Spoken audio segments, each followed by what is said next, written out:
Okay, so previously on Khorzaire, the group had descended into an off-limits mining operation where of a strip mining city, Baskar, where the operations manager had changed from Toka to Feather. The young master of House Orion was kidnapped in a bid to force Alzira Orion to both hire more expendable hands and to keep quiet about the operations. With the child rescued, the party delved into the mine and uncovered a ruined temple or crypt with many old and symbolic messages left on murals and wondrous statues of a bygone age. You've learned all this and more while helping each other traverse around the shrine. You dunked on a few lampads that were functioning as caretakers. In what appears to be the final room, you encountered the soothing sight of a calm sanctum with a large statue of a finned and sailed dragon seemingly described as the Eye of the Moon. After examining the inscriptions, Mouse helping with one on the reverse side of a tablet, Toka seemed strangely at peace this deep in the maze of caverns. Makayla asked him briefly what his thoughts were, and then, cutting off his explanation of the joys of twists and turns of labyrinthine mineshafts, you lit the cauldron, which basked the area in a warm silver flame. The walkways in the sanctum lighting up, the dragon also being lighted up with this incredibly soothing, just pale silver flame. But before long, Pastiche, you've been gazing at this statue for some time, containing it, kind of like burning it, much like the fire in front of you, burning it into your memory. And also, due to your honed skill set, cannot be surprised. Poking between the cresting fin on the top of the dragon's sculpted head and the fins jutting from the statue's temples, you can see the business end of a crossbow pointing in your direction, and you can hear a familiar voice muttering, "I'd like you to roll initiative."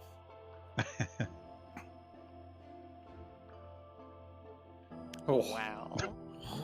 dang! Better be ready. Dang! He's Oh, let's go! Oh, Never roll well on Makayla's initiative. What? Bailey is off in the corner. She's not paying attention. True. Let's see here. Mouse and Toka also roll. I want you to roll commanding initiative. Let's see. Feather prepared for this, so she's going to add 5 to her initiative.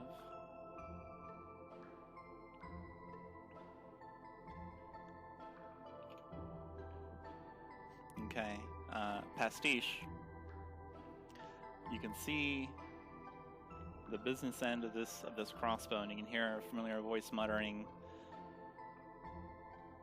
It seems to be pointed in your direction.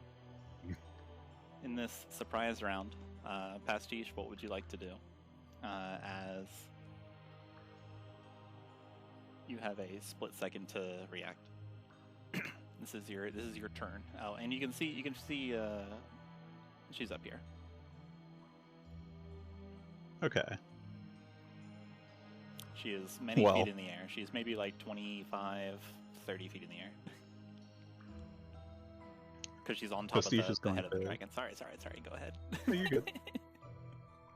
Pastiche is going to very swiftly paint a few mirror images.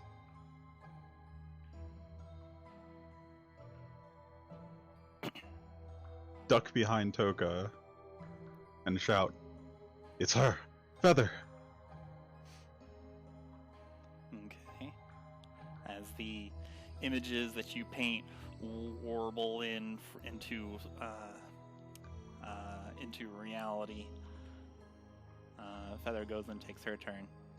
A crossbow, unfazed, by the sudden jolt, you get the sense that perhaps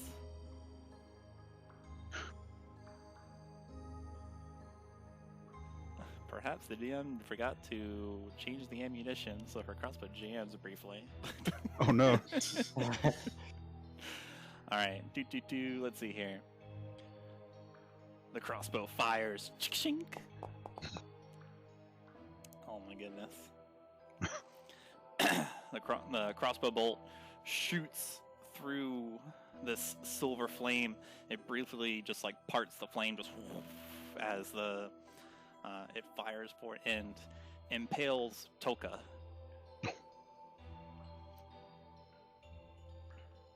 He'll be alright. Yeah. Mm-hmm.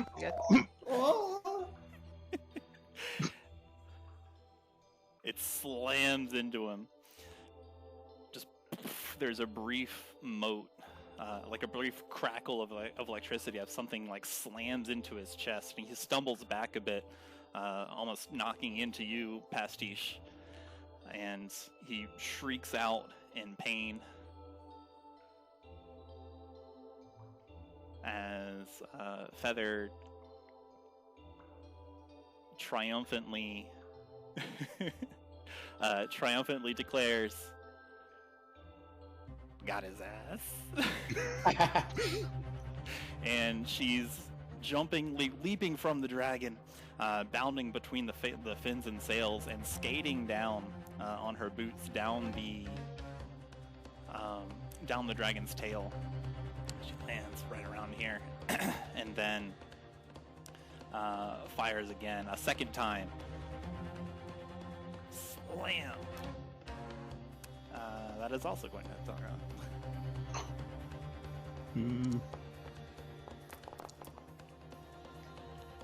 Okay, he's not having a good day.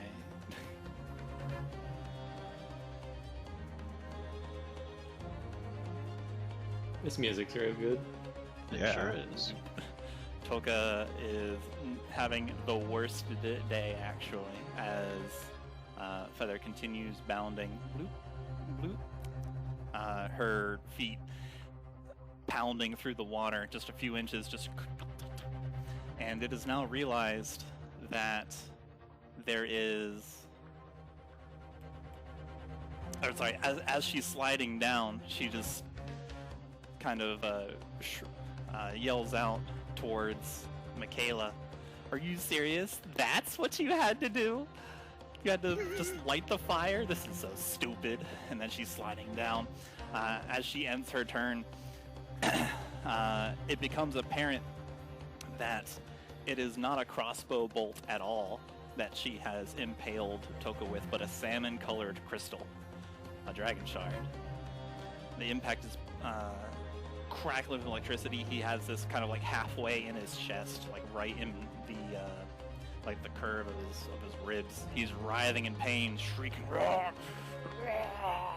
He's floored immediately on the ground, and he is now prone. And then there is a massive crystal embedded in him, crackling with energy, shocking or sending arcing bolts into the water and into the pedestal. One slams into the rock right next to you, Makayla, and he looks like he's in a lot of pain. At the beginning of this round, the electricity cracks and arcs off into more dragon shards that are positioned all around the cave that you've noticed have been here going on, just electricity going everywhere. And then you can see a hook, like a tether. One of them grabs on, and then there's a permanent tether of electricity going between Toka and one of the dragon shards, and a large, jolty lightning ball is descending towards Toka. He's not having a good day. Pastiche, what would you like to do?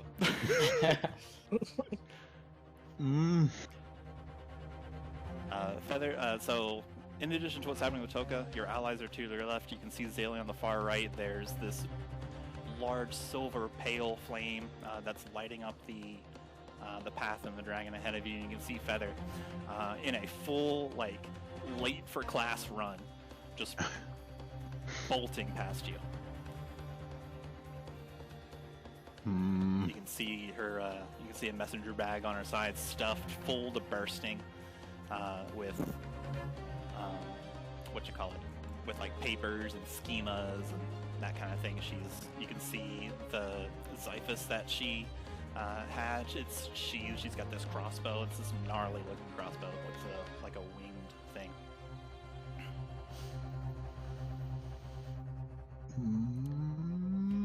And she's got this massive grin on her face. She's just laughing.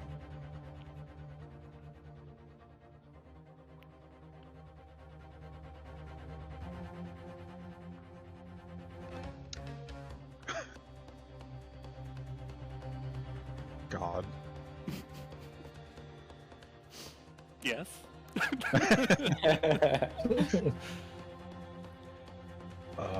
You send a prayer to Bahamut.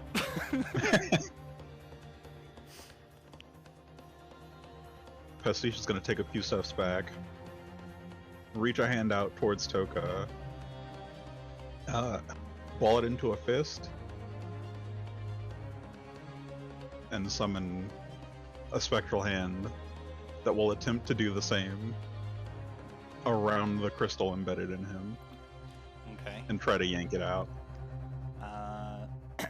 Make me an Arcana check. Cool.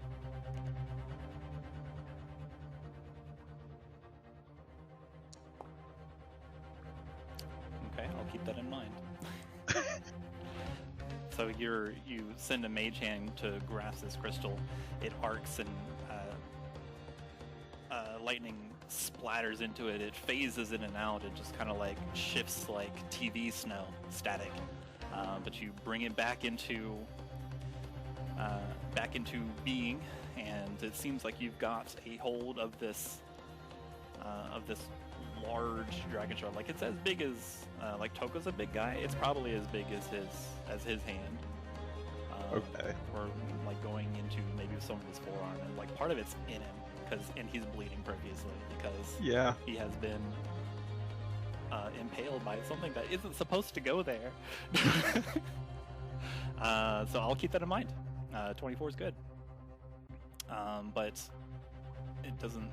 But I will say that it. So far, it's definitely lodged in there. It's going to be difficult to bring out. Okay. Anything else? No. Okay.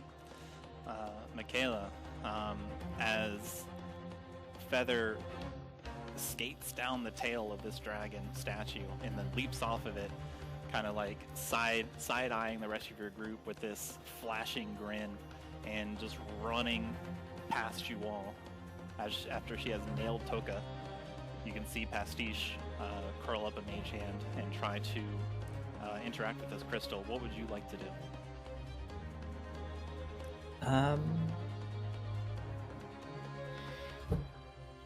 Is Feather like trying to move in a direction, or is she just or was she just sort of standing there like aiming at us? Feather is currently on the run, so she's Okay. actively moving. It's just like this is the part. Yeah. So she's like, actively moving south, right? Yeah, she's actively moving south. Okay. Yeah. Just wanted to make sure. Yeah. So Makayla. I guess she never actually. If I may pause you real quick. This is actually probably the first time you have clearly seen Feather. I was about to say that. Yeah. Yeah. So everyone who have only maybe seen Feather in the dark, this is a lithe young woman. She's got a cloak that kind of appears to be made of feathers, and it's got purple and white gradient feathers hanging from it. Beneath the feathers, the material is all black. They kind of shift and shimmer as she moves, and it goes over into a hood that resembles just a bird's beak. and at her side is sheathed a leaf-shaped sword. She has a crossbow in her hand that has a sort of like a wing pattern around the where the drawstring is hooked, and she has just determined, piercing eyes, and normally she's focused and curt, but today she is full of glee.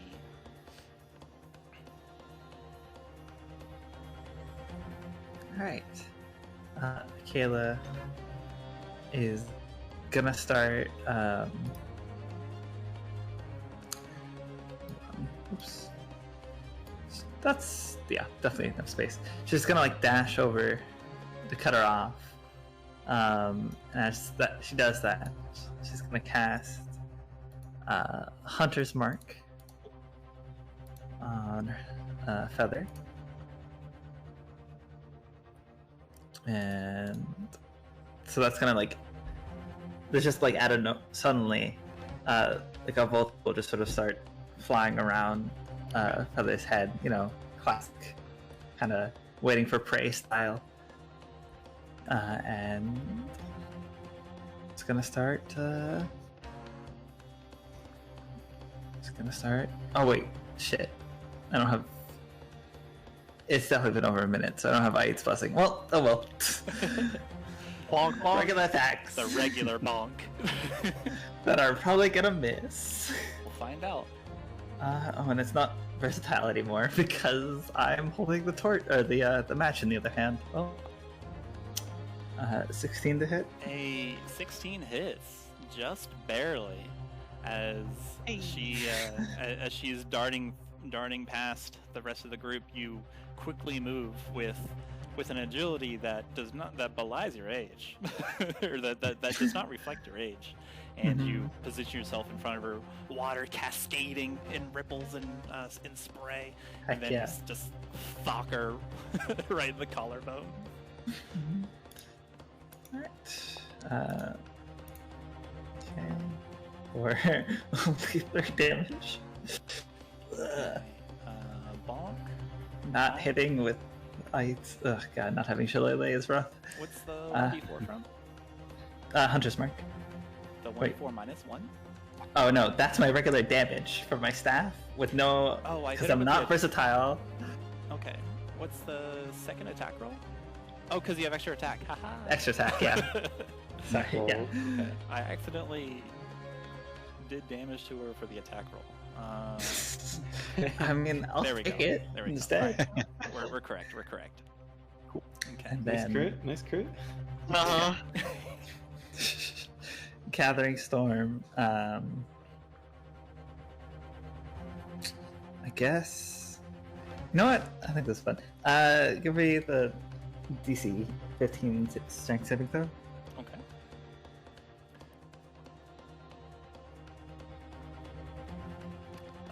Does she? Yeah, you tell her, Newton. Does she? If you can't hear it, Newton's growling. No, she does not. Hey, An 8. I'm gonna send her in to the west direction. So 15 up, like, but yeah. Okey-dokey.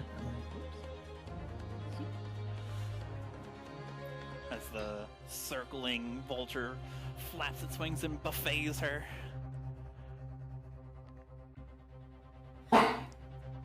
She is pushed. And I end my turn. At the end of your turn, Feather is going to use a legendary action to talk mad trash. Whoa. Oh yeah. So she's, even though like she just got like bonked and she's kind of just taking the stride, changing her trajectory.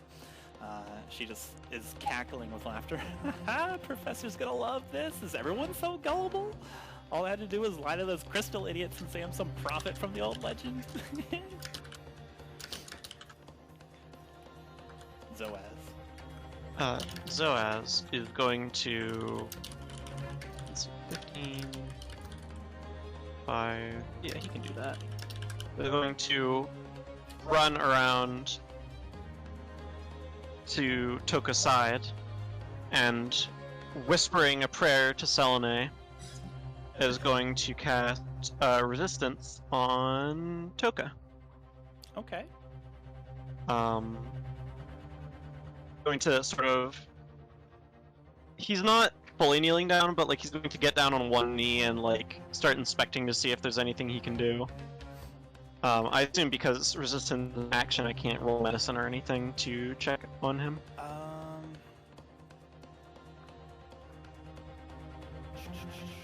Yeah, that's correct.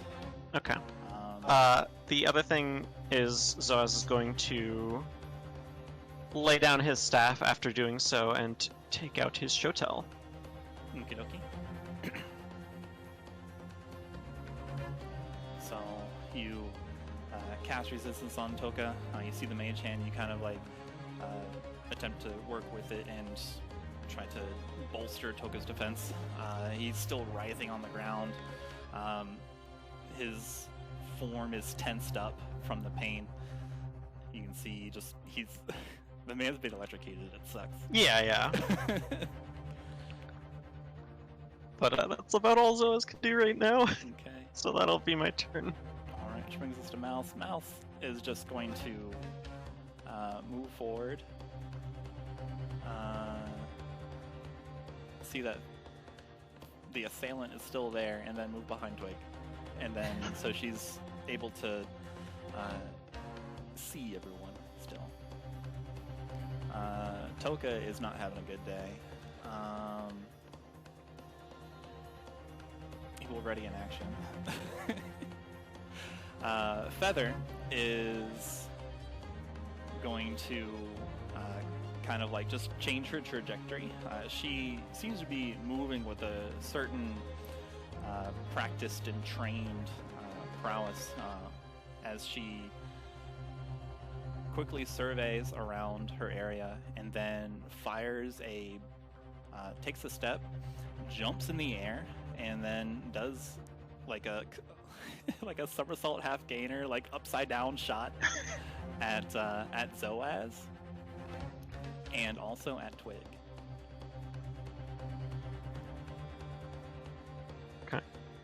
So this one's Zoaz, and this one is Selune shines upon you.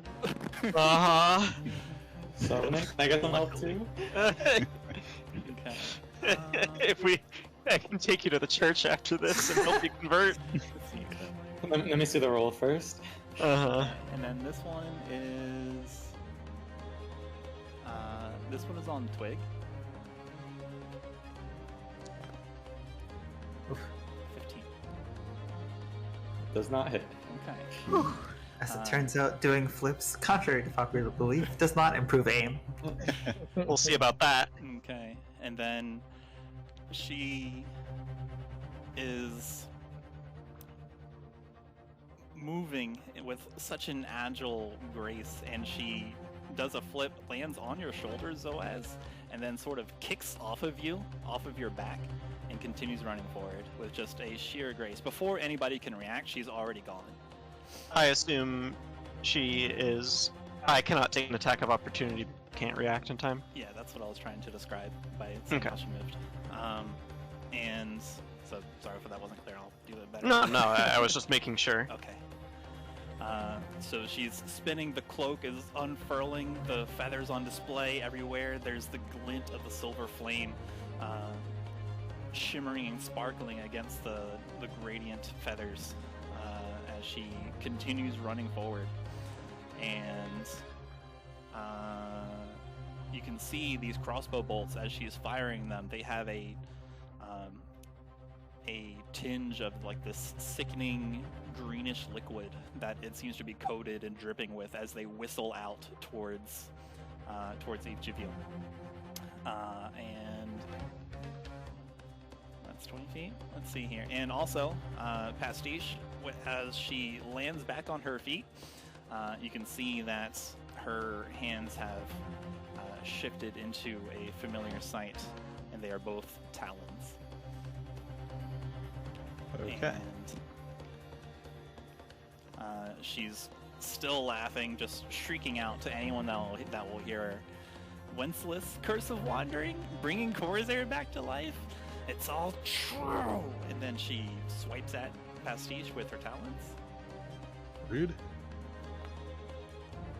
A 13.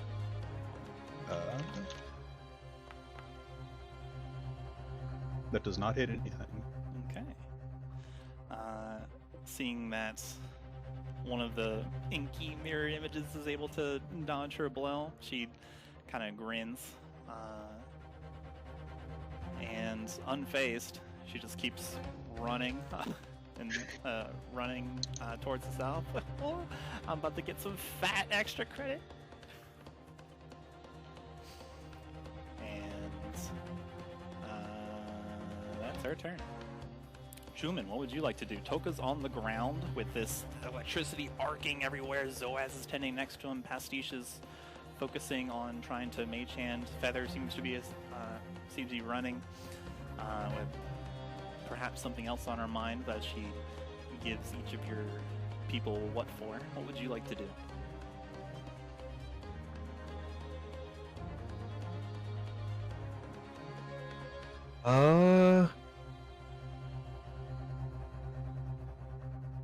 Chuman is going to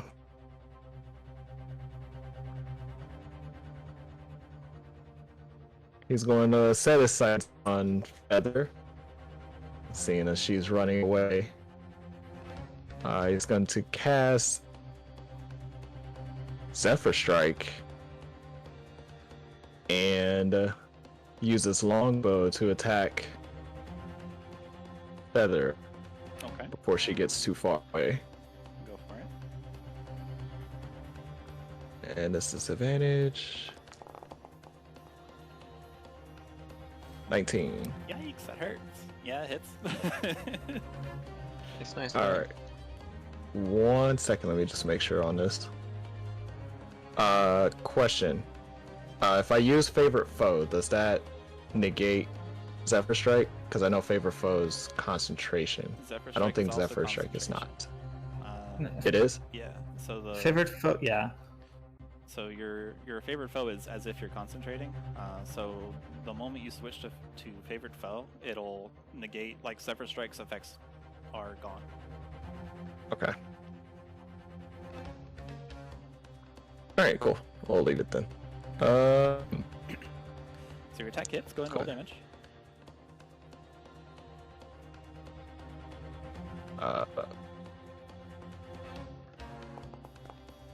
Owie. And I think you get an extra 1d8 of force from Zephyr. yep. Okay.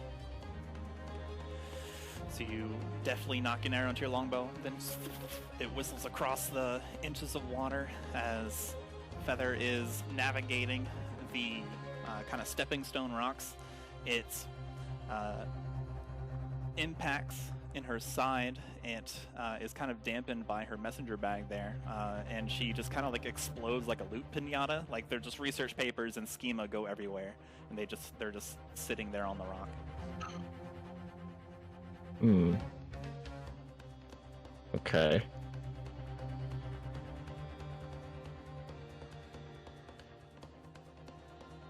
Check movement here. Yeah, Chuman is going to reposition within that moment and continue his onslaught of the longbow. Let's go. Nice. Okay, 14 unfortunately does not hit. She quickly twists out of the way. And the final one. Oh. So close. And then, like a cartoon, she just like hops in the air and like spreads her legs, like forward and back. And the arrow like goes whistling where she just was. And Chuman scoffs at her dodging the last 2 arrows, and that's the end of his turn. She seems to be a very agile very agile fighter, and at the end of your turn, she's going to use a legendary action to talk mad trash. And she shrieks back to you, Chuman, over her shoulder. Is it really me you should be worried about?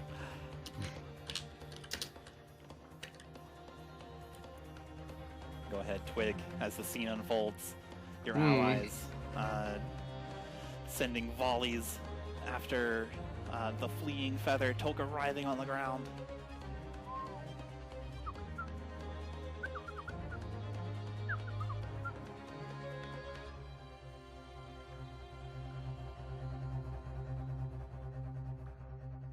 Okay. Twig is going to dash in front of Feather to cut her off. And then he's going to try to just jump her. This, I think, mechanically, this would be a grapple, but it's just Twig trying to jump on her face. To stop her. Okay. Like land on her and weigh her down. Yeah. Cool. Alright, I'm with it. Same. So go ahead and make an athletics check. And she will absolutely contest it with acrobatics. Wow. Okay. Hear me out. Hear me out. I'm listening. Hmm. Oh, it was almost a 15-minute try. So close. Alright, Twig. So you bolt forward, catching up with her, like you are dashing up alongside Feather, and you rush next to her and try to wrap your wings around her neck and take her down and like cling to her face. But she sees you and kind of like skids, like gets down on her like on her hip and like skids forward with her legs like as if she was like sliding home for a baseball. And and you go flying over and you tumble into the water. You're wet once again, but you're on your feet. And she just looks back at you and it gives you like a little salute with 2 fingers. Twig's going to make a rude gesture back. Salute with 1 finger, if you will. With 1 finger. And that'll be his turn. Alright. Xalia, the scene unfolding. You next to a very comfy candle. What would you like to do?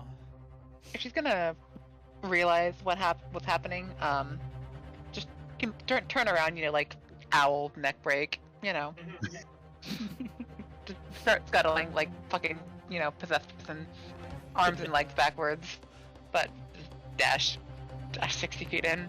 Okay. And that's all she can do because she's too far away for anything else and she's out of spell slot. Alright. You on the grudge. Scuttling head back.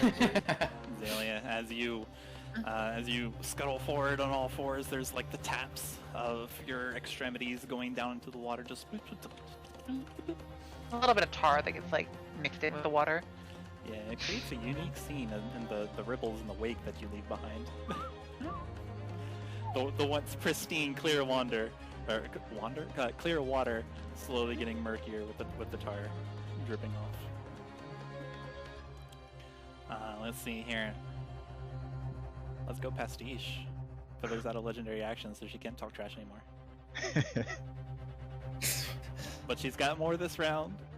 Oh wait. Sorry. At the end of that round, Toka's going to make a Constitution saving throw. Cool. Let's go resistance. Toka's got this. Not even worried. Let's see. Pastiche rolled a really nice 24. Some say that is a really good use of legendary actions. Hey. Let's go. Okay. Toka is still reeling. Like you can see him. Like he's on his back, writhing. He goes to. Like, he clearly doesn't have control of his limbs. He goes to backhand and bash Zoaz, but he manages to just hit the floor instead. There's a small dent where his powerful form is breaking into the rocks, and he's writhing in such a manner where like he's pushing his feet against the rock, and he's slowly moving, and he's just arcing his back in pain. Pastiche, what would you like to do? You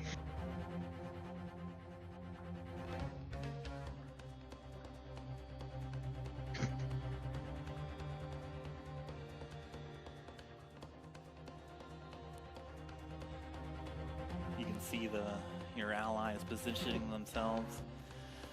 Feather has just taken a swipe at you, but did not stay for dessert, and she just moved past. You got Toka on the ground.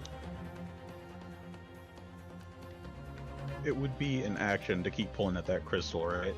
I think it is an action to control your mage hand. Manipulate mage hand. It is an action to manipulate mage hand. Yeah.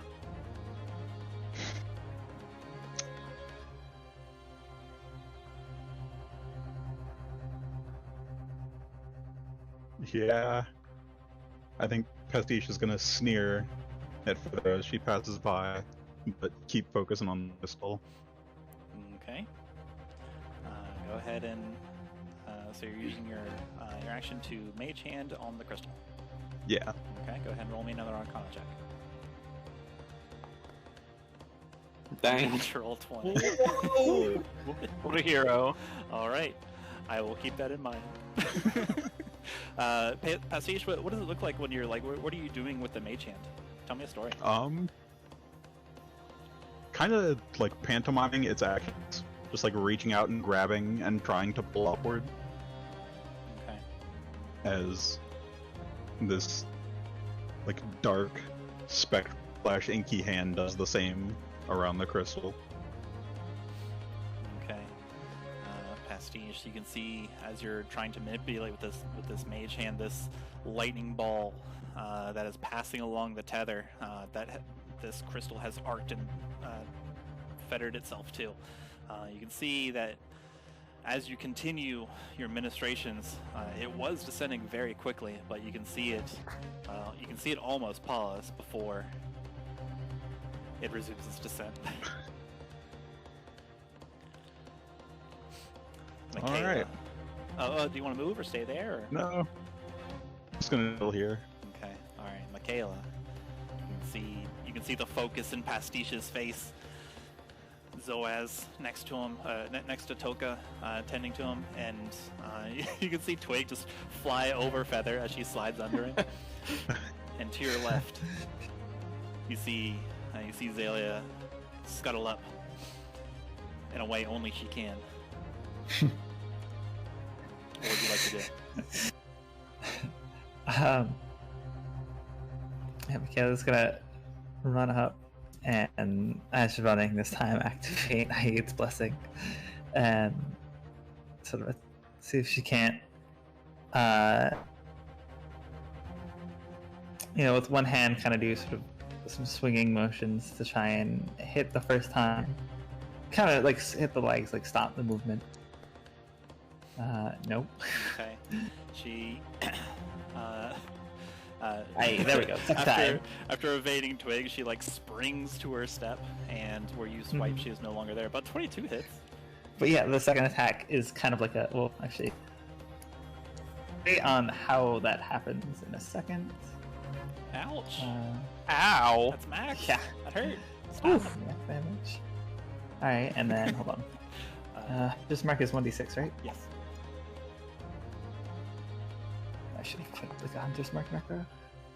So 15 damage. Alright, and then give me a DC 15 strength saving throw. Coming right up. 2. Hey. Plus 1 is 3. Alright, okay, good. Then I can flavor this the way I wanted to. So she's the second strike because it's gonna kind of like bring down her staff in like a chopping motion, and like since the tip of it's kind of like shaped as a beak, it's gonna like kind of stab into Feather's shoulder, and she'll just yank Feather back, right in front of, like right north of her, 10 feet. Okay. Zoop.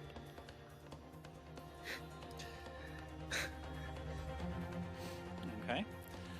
And just look at Feather and say, "You should talk less." And then my turn. All right. When you whack her, she explodes like a loot pinata again. Just more papers go everywhere. You can see like there's some charcoal rubbings on some of them. One of them like just dips into the ink that the extra pastiches are made out of. Just papers everywhere. There's notes, constant. And she just. And at the end of your turn, as she's dragged backwards, she looks around and then focuses on you. She kind of like limbers up and just dances from one foot to the other, as a chased animal might do, to ready to throw you off. And she kind of like licks her lips and grins at you. Oh man, I bet I get to ride that dragon if all the stupid fires are lit too. And brings us to Zoaz.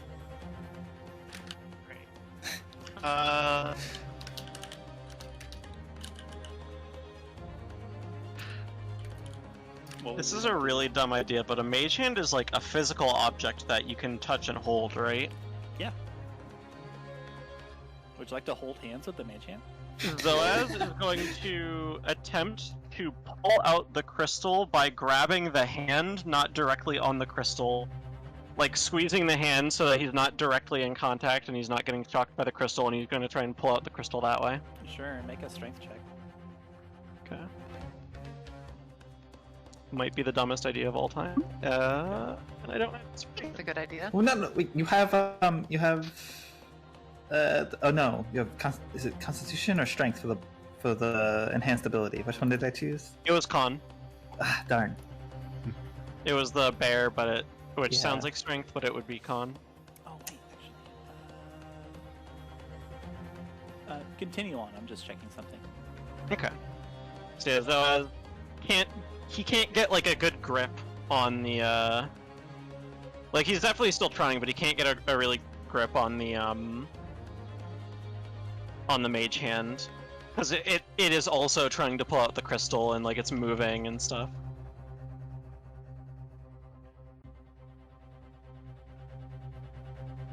Okay. As you grab onto this, the lightning is arcing all around you, and one of it, unfortunately, slams into you, Zoaz. You take a whopping 2 lightning damage. Ow. And you feel in this moment of adrenaline, you're not sure what's going on, but I'll keep that in mind. Okay. Oh, sorry. You want Yeah, to stay there, that'll be my turn. I don't have much else to do. Okay. Mouse is going to. How far can Mouse go? Can she get behind you? Mouse is gonna run over to like behind you, Zoaz. And she's going to assist you and try and like strengthen your grip and pull you back using. Although she has a small frame, Mouse is she's doing her best. Mm-hmm. Okay. Let's go, Mouse. Toka on the ground, writhing in pain, and electricity readies in action. Feather bouncing from one foot to another. She is going to feint to the right and then duck left while firing kind of like a hip shot, like a below her arm, just sort of like a hidden quick strike with her crossbow at Makayla. At disadvantage, of course. Does hit. 16, okay. I need a... I need a Constitution saving throw from you, please. Yeesh. 2. Not. Alright. Oh. You suffer 5 piercing damage and 7 poison damage. Ooh. Ouch. And 2. I regret to inform you. Feather's poisons are extremely potent, as your friends might have regaled you with the stories before. You are poisoned as this bolt slams into your side as she just... You hear the... and it is immediately accompanied by pain and this burning sensation as this bolt immediately injects its venom into your body, and it courses through instantly. You can feel your heart pumping loudly in your chest. Your vision goes blurry, and you stumble for a few moments, and you are poisoned and unconscious. Oh.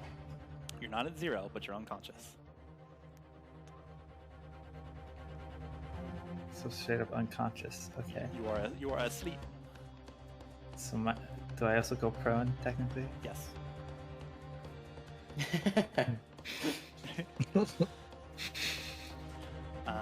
Twig, as Makayla stumbles forward and falls down into the shallow water, and you can see just the feathered, cloaked form of this woman as with a just little smirk on her face and glaring eyes. She looks at you, and she flips her crossbow and slams another bolt into it, and sorry, she doesn't have to do that. She has a cartridge. She flips her crossbow though, because she thinks she's cool, and fires another bolt at you, sir. It's 24. I'm afraid 24 hits. Okay. I need a Constitution saving throw from you as well. Jeez.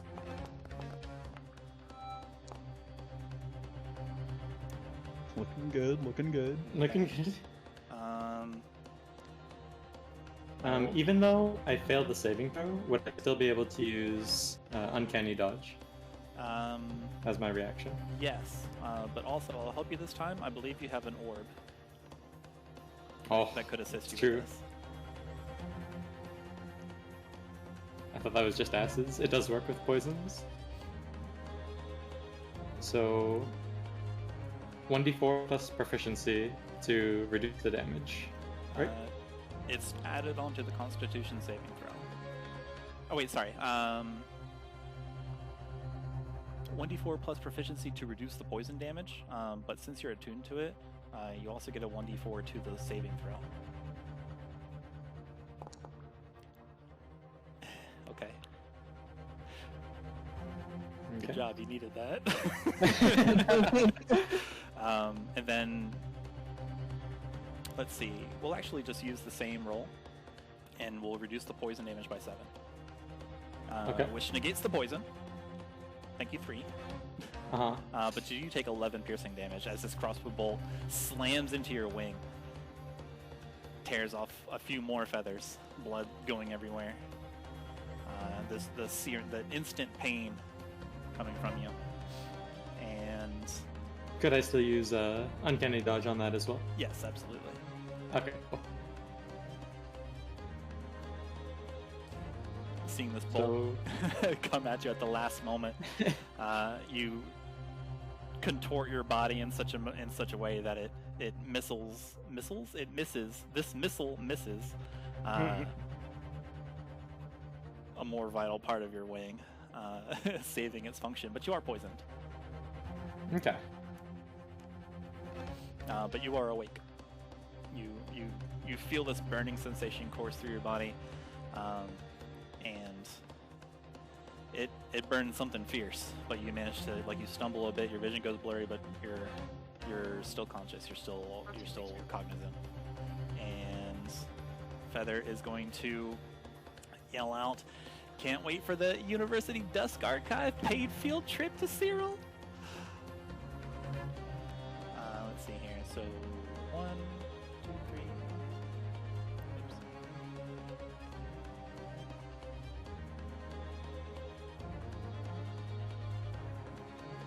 Just making sure she gets the correct movement here. Okay.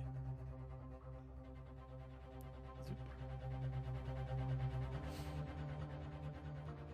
And she's shifted. She actually gets 10 more. As she darts off of the path for a little bit, clambering the tap, tap, tap, tap of her boots in the shallow water. She's nearing the stairs, just full-blown run, just the cloak billowing behind her Chuman, what would you like to do? As Feather's getting away, and you can see your allies to your right tending to Toka, who is a bug zapper right now. You hear Xalia come up behind you.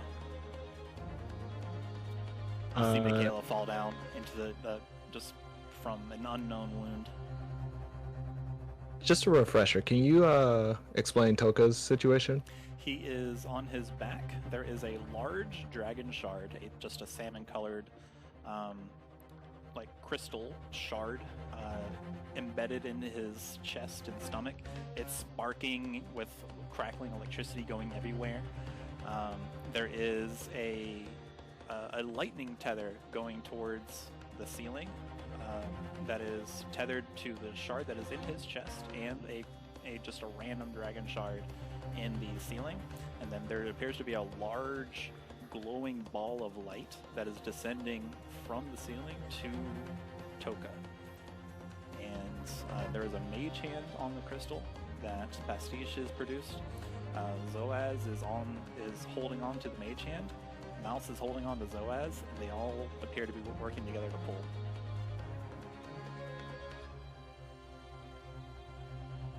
And Toka himself is writhing in a very large degree of pain. And you can see him bleeding profusely from, the wound, like his mouth, his gauntlets are charred with burns from the lightning. And that is Toka's situation. It can be summed up as not good. Chuman watches as Feather knocks Makayla down and injures Twig.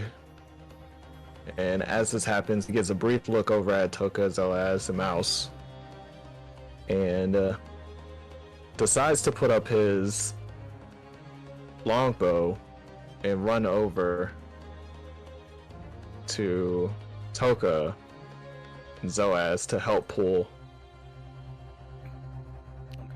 Okay. You're pulling the dragon shard, or are you just what are you doing? I'd be pulling it. Okay, make a strength check, please. With advantage, with everyone helping now.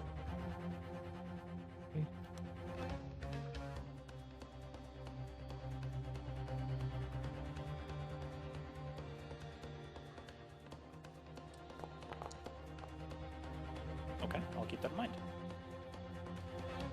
And that's it. Okay, so you grab the dragon shard, and you're helping to give it some lift out. The normally inert dragon shard, it's crackling and tingling with electricity, and it burns something fierce just immediately, and electricity pelts you. You take 4 lightning damage, which brings us to Twig. This burning sensation courses through you. There's something weird with those crossbow bolts, but you see Feather continuing to run south. Just papers flowing from from her now, like unlatched messenger bag, and you can see everyone grouping towards Toka. What would you like to do, Twig? Clutching the wound on his wing, Twig looks at Feather fleeing, and then turns around and looks at the rest of his friends. Is Makayla's head underwater? No. You can see her kind of like, it's just a few inches of water, and she, like, the way she's positioned, she's like, her right side is touching the water and maybe like submerged under the few inches of it, but her face is turned to the side and it's resting on some rocks. Okay.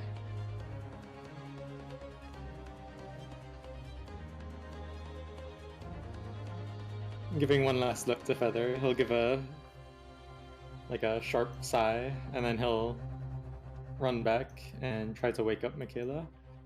Okay. Alright, so helping Makayla and just kind of like touching her, like patting her on the cheek, trying to see what's going on. let's see. So you're doing the help action, or you're trying to see what's wrong with her? Trying to see what's wrong with her. Okay, please give me a medicine check.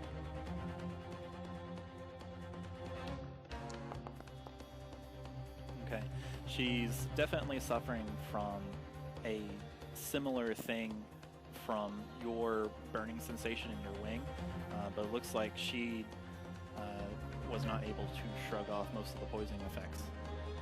So it seems like maybe you got a light version of it. Anything else, Twig?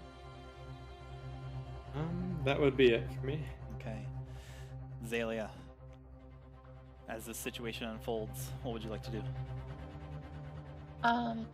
She keeps moving just far enough away that I can't do what I want to do. Unfortunate.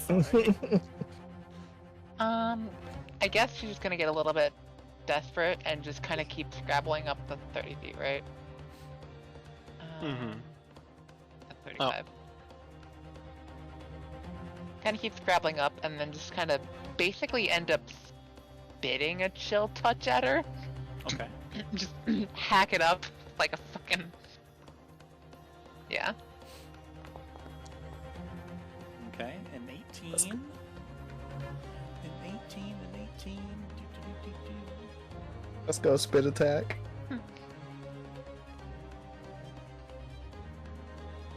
It's just like a glob of tar in the shape of his hand. Frozen skeletal tar hand.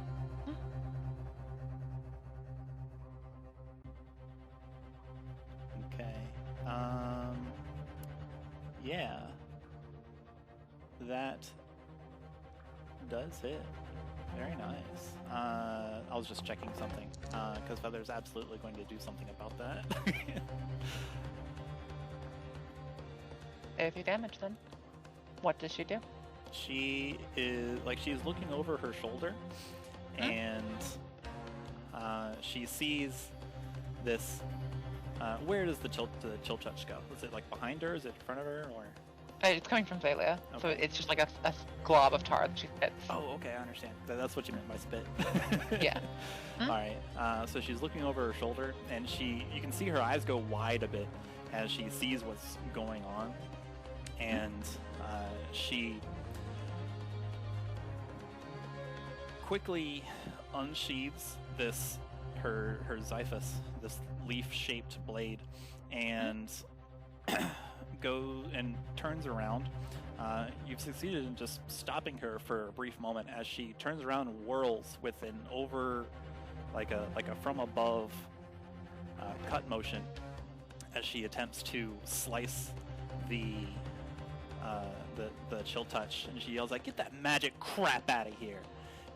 But unfortunately, she's not that good, but she does it anyway. So your chill touch does manage to get her. She was Cut not through it, and it just keeps going, and like lands a cut-through handprint on her face. I just see it. She just misses after swinging. That's absolutely what happens. She kind of like stumbles a bit, and then just goes to white, but it's magic. And then she just scoffs and continues running. Her smirk returns. You got her. Neat. Let's see. She also stumbles a bit, and more papers fall out of her bag. As she, like during her whirling motion, the messenger bag kind of like falls open, and more papers toss out. I so badly He's not picking wanted- any of those up. I really wanted to minor illusion a fake like stepping stone, That would have been so fun. but it's 30 feet. I can't get within 30 feet. Unfortunate. That would have been so sick. Oh well. All right, Xalia. Anything else? That's her turn. Okay. That's her turn. Quick question. She's not picking any of these up, papers that are falling up, right? She is. She appears to be uninterested. She's not picking them up. Okay. She is. She is absolutely focused, as you can gather, on leaving. Which brings us to. Oh wait, sorry. At the end of the turn, Toka is going to release his held action and make a Constitution saving throw with hella advantage from everyone helping him. Go! Nice. All right, guys. Pastiche, as you are concentrating on this mage hand, trying to keep this vice grip on the dragon shard, and Zoaz, as you grab it, all of you, and also Chuman and Mouse, all of you, you feel this course of electricity just kind of like zum through your body. There is a painful jolt as you all take 3 lightning damage as this jolt courses through your body, just crackling electricity everywhere. And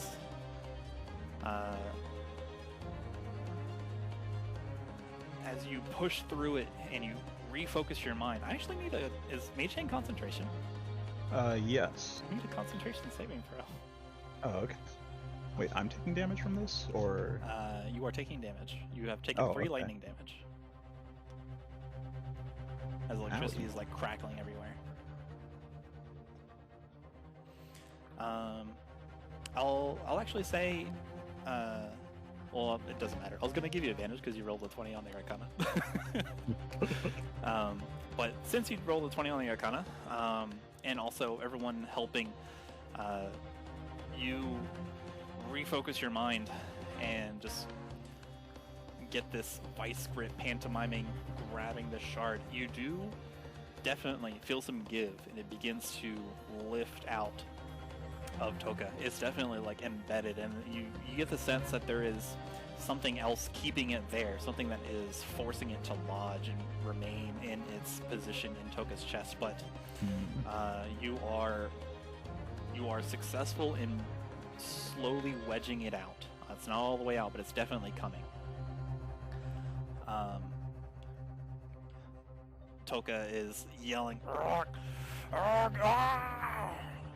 And he's still skidding across the rocks, like just moving his feet and legs involuntarily. He's pounding his fists into the rock through the pain, trying to distract his mind from all of it. What would you like to do, Pastiche?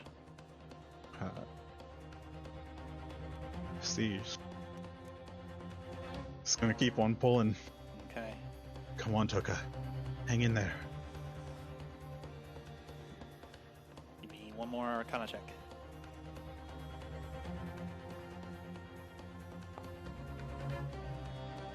Okay, 14. I'll keep that in mind.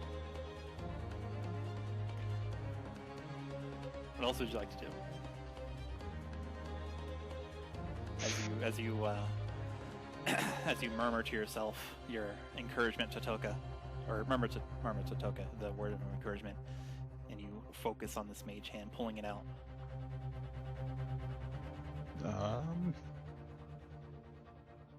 Nothing. Okay. All right, Pastiche, laser focused on the task at hand. Let's see here. Makayla, you are unfortunately still unconscious. However, if you don't mind, are you dreaming anything? Are you reminiscing? Like, does a flashback of maybe your nomadic travels come into your mind during this stressful time? Or anything about Makayla's previous travels and history? Huh.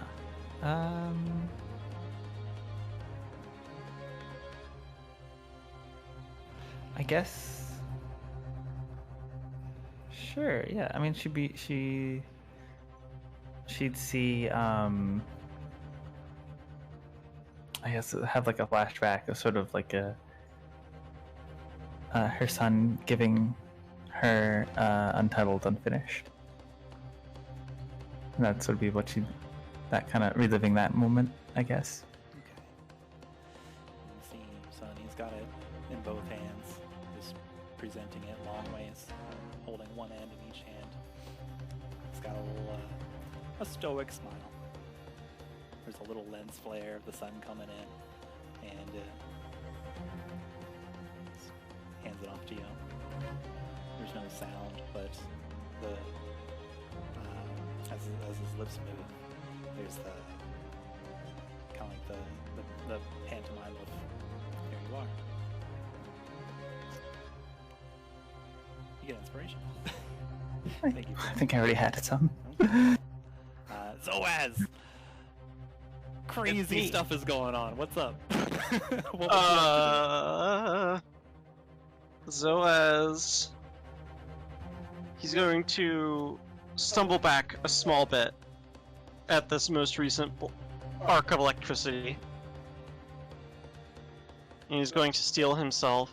And in this moment, even though he's barely holding on, he's like stumbling a little bit. He's like just barely holding on to his consciousness. He's going to push through the pain, and he's going to try one more time to grab onto the mage hand and pull as hard as he can to dislodge this dragon from Toka's. Okay, one strength check, please. Very nice. There we go. I'll keep that in mind. Mouse is. Oh, go ahead and roll again. With for advantage, I assume. Yes, please. Mouse is helping you. Come on, 20. That's not 20. you can feel Mouse, her arms just tighten around your waist, and she's pulling you back, trying to help. Toka ready's in action. Feather. Exits stage south.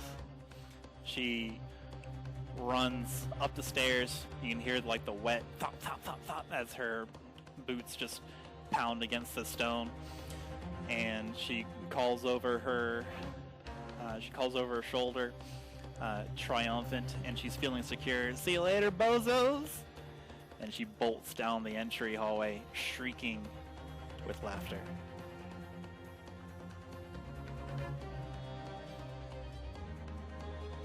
Chuman. Oh, Makayla, you also awake at this time. You are no longer unconscious.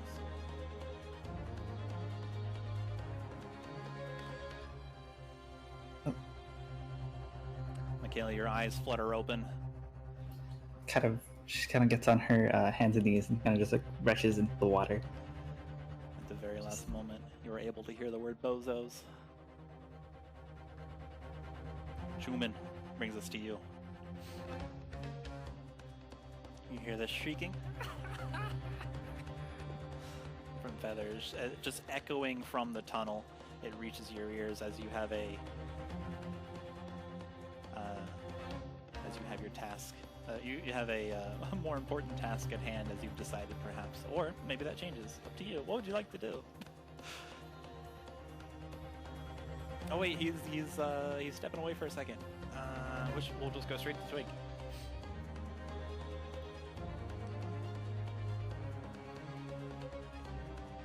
Alright. Yeah. Seeing that Makayla is stirring awake, Twig is going to give her a quick nod and then try to help She nods with... back and then rushes more into the water. Yeah, oh no. And then try to help with the shard inside Toka.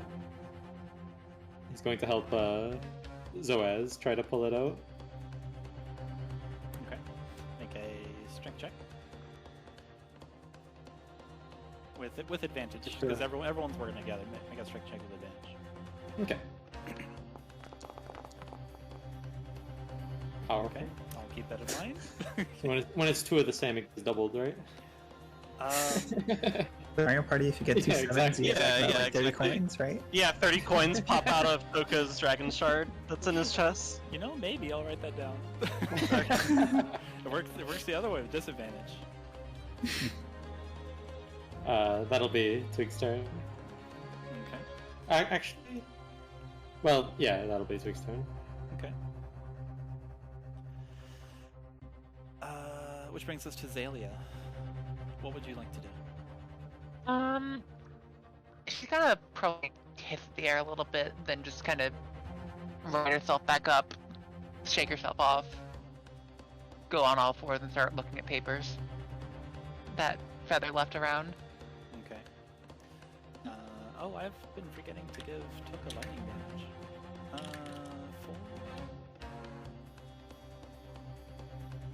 I think we've done 4 and a 3, so 7. He's not looking good. All right, Xalia. Since we're in the heat of battle, I'll ask an investigation check from you. Okay. Once that loads. Very nice, actually. It's definitely like research notes and just observations. It mainly goes over mining techniques. It mainly goes over, but there's only one page of those. You also find a. Don't worry about it. Okay. Also goes over what happens if you violently introduce a dragon shard into a living being. And then there's a drawing, and it's difficult to make out at first. Within just the few seconds that we can afford. There's also yeah, that's it. All right. At the end of the round, let's see what Toka's Constitution save is going to look like with advantage from everyone helping him. Whoa, shoutouts to advantage. All right. Everyone, as you all work together in your Pastiche, you've got the mage hand. Zoaz, you're holding onto the mage hand. Mouse is holding onto Zoaz. Twig and Chuman, you're all working together to grasp this dragon shard. Electricity crackling everywhere. How would you like to pull out this dragon shard? You tell me. This is the equivalent of winning.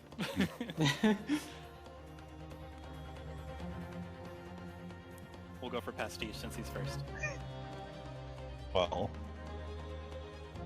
naturally, the mage hand itself isn't planted in anything, so it's gonna come out pretty violently.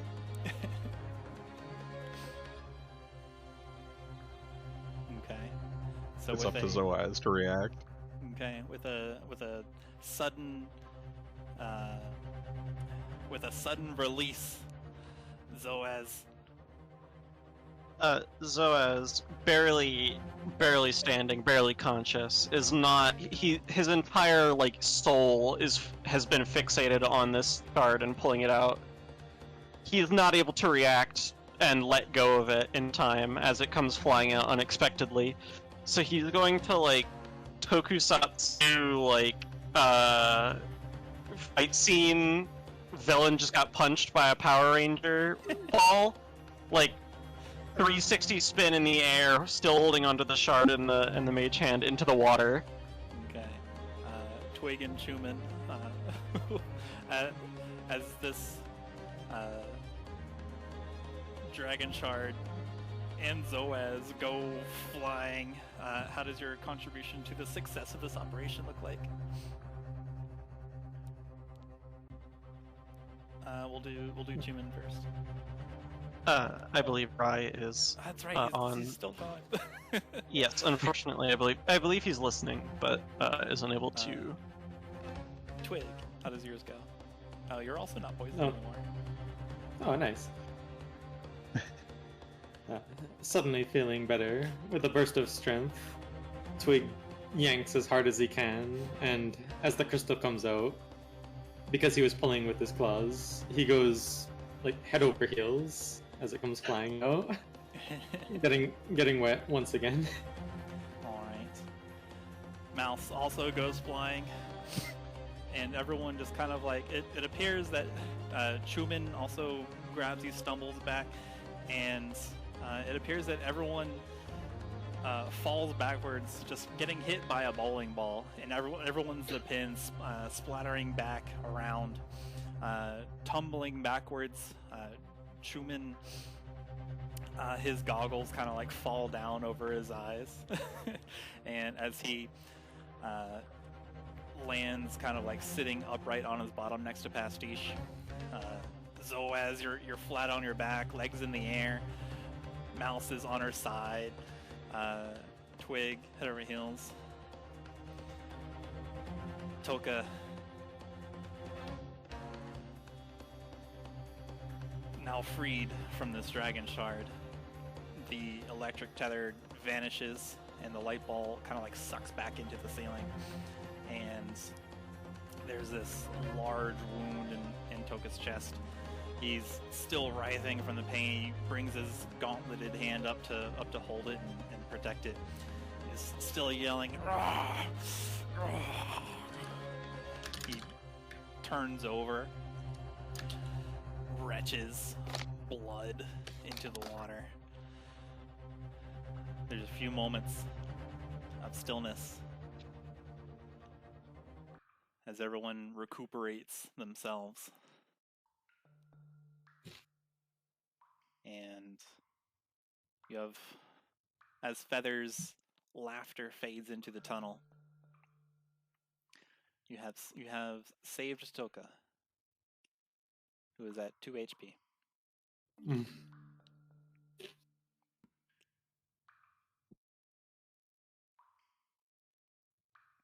I like to imagine that with how many people landed on, like full body splash into the water, there's like this kind of mist as things settle back down again.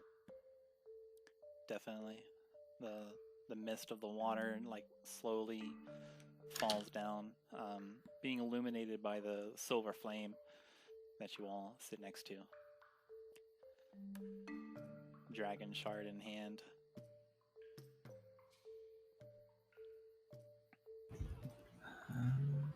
Oh, and Zoaz is probably going to immediately let go of the dragon shard as soon as he's able to recognize which direction he's faced. All right. Because he just went flying. Okay. With a wet kind of like with a wet slap, the dragon shard, now inert, but still a little tingly, just falls next to you in the water, next to your rump. Take a few breaths. Collecting yourself. Look around.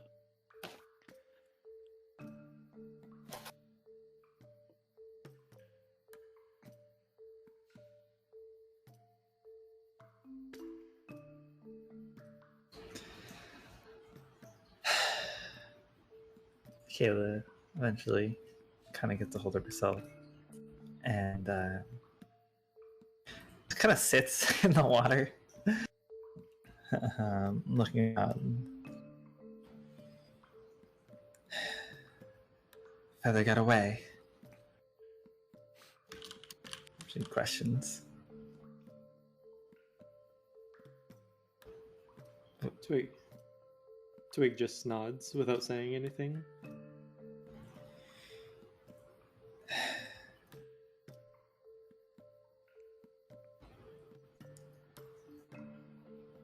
She sighs and sort of collects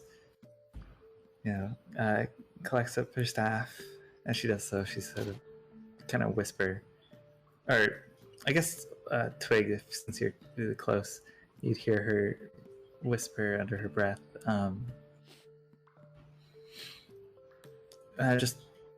probably just be able to catch the name Aiden as she picks up her staff and looks around, suddenly starts looking around kind of frantically and realizes. Question: some of these rocks were like above the water, right? Like, yeah. All right. Yeah. Makayla notices that somehow, as she was sort of falling unconscious, she unconsciously would have moved the hand holding the match in a way that it would cause as she would drop it as she's falling unconscious, it would fall onto the stone above the water to not be quenched. And she goes and kind of does a quick thank you to Ayub and picks up the match.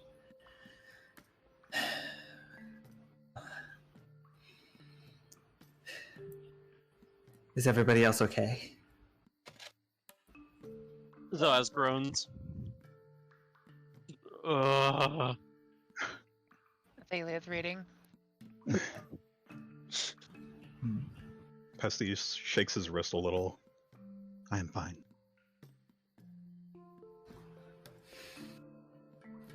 Does Toka respond at all? Is he like unconscious? Toka is conscious. He's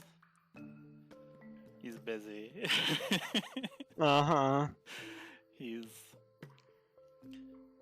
kind of, you can see he's propped himself up on his knees and elbows.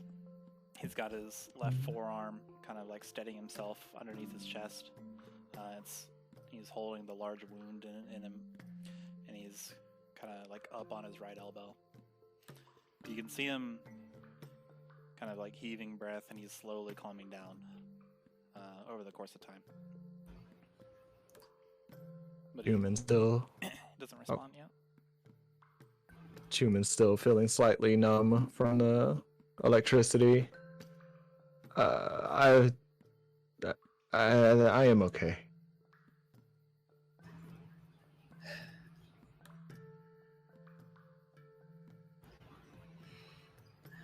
That is good. Looks to Mouse. How's she doing? As you look at Mouse, she also starts sort of moving towards. Shit's moving up as well. As you look at Mouse, her garments soaked in the water. She contributes to the situation as everyone is voicing their status. She just wordlessly raises her arm, raises her hand, and holds up two fingers. And gives them like a little like a little wave, like a little salute. And then with a sigh, lets it drop back down into the water. That was intense.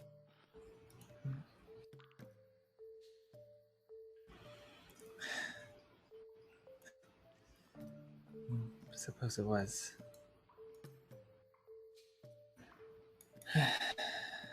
Though.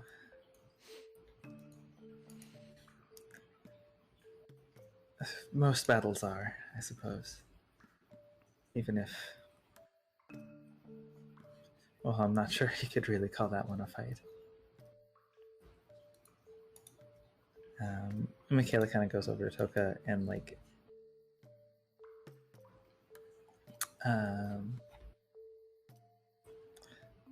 starts, I guess, like trying to help,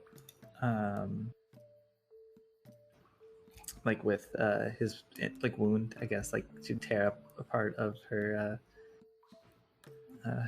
like her shawls and whatnot, to be sort of as a wrapping. Yeah. Easy enough. Or rather, easy enough to prepare the bandage. Toka, you can see him go to resist and just kind of buffet you, but even a minotaur such as this knows when he is beaten in the ring, and he just kind of like rolls over back on his back, and he allows you to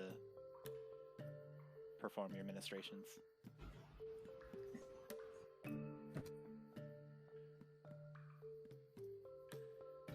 Yeah, that's what Makayla does.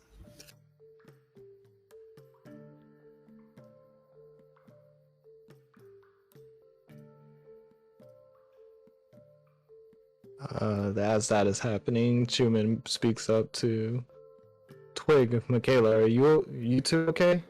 It looks like both of you took a nasty hit from Feather while she was leaving.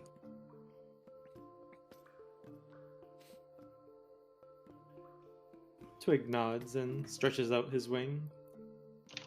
It's nothing. It was just a glancing hit. I'll be fine. I would be worried about Toka.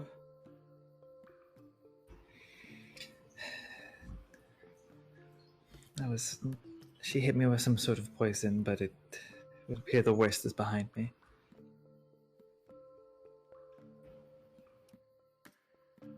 That is a relief to hear.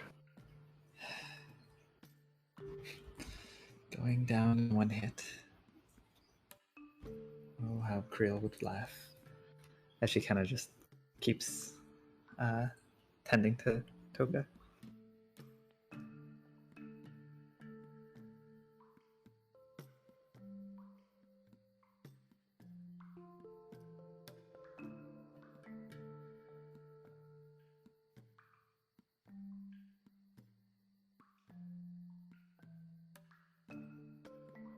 I do believe we might need to find a way out that won't alert Feather.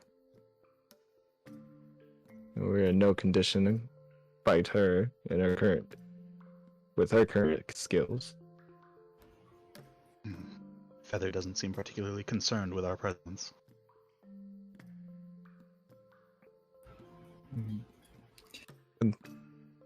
Considering the dragon shot, I don't think she was concerned about us at all at that point.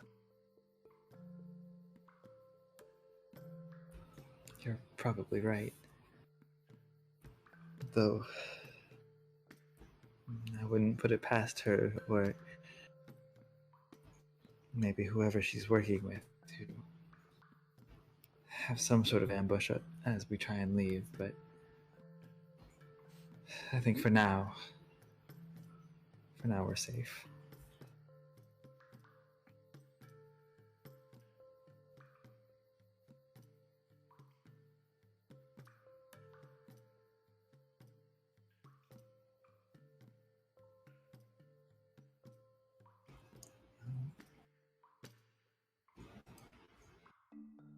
Question, are the pillars still like standing up, like these pillars are above the water?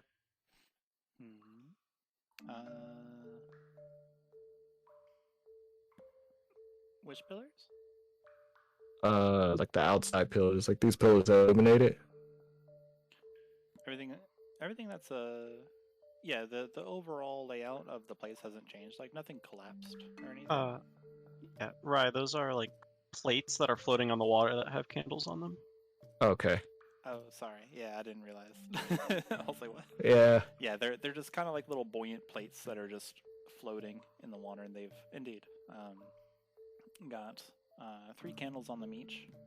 They just they're certainly jostled around a lot, but none of them have toppled or anything, providing you light still.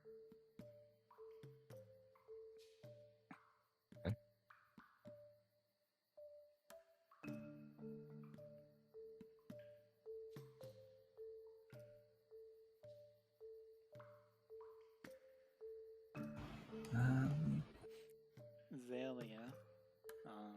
Hello. Xalia, while your companions are catching their breath and nursing their hurts, you focus on collecting the papers that Feather dropped each time someone got a good whack at her. So moving through the water, grabbing those, picking those up. Some of them were on the rocks. You collect all of them. You guys hit her a good couple times. So each of these papers, they seem to just be. You recognize their outline. Being a student yourself, they seem to just be information, notes, outlines. The good information that you can extract is violently introducing a dragon shard into a living being introduces something called a soul battle. It doesn't expressly go into detail, but there are notes saying that there have been several successful experiments. And then there's notes regarding that the dragon shard loses its color when the word host is used, when the new host dies, and then they actually disappear as if dust. But as far as like what is entailed in a soul battle, it doesn't describe. It writes it as if the author already knew. You find information about wanderers. just like how to handle them, basically. Wanderers are curiously susceptible to cold, and it must be something about slowing down their blood or whatever the notes say. And then there's like cold-blooded question mark. Xalia will like just nod, circle that bit. And there's a poorly drawn sword. She will nod further and circle that bit. Its parts are labeled very excitedly, just like each one has an exclamation point, or like, you know, cross piece, exclamation.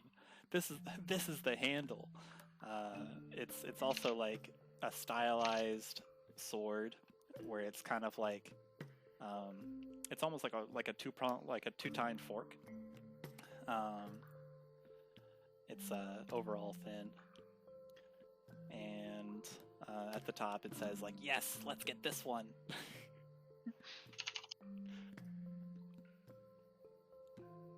I think you hit her 3 times or 4 times. Yeah.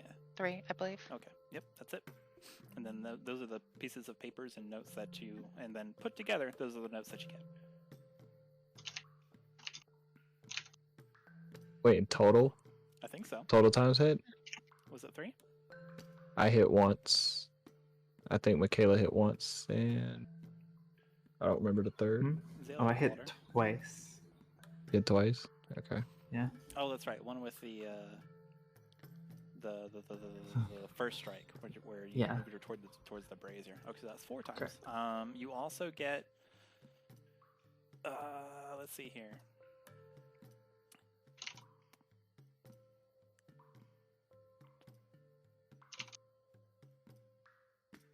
She really was a loot pinata of knowledge, I guess.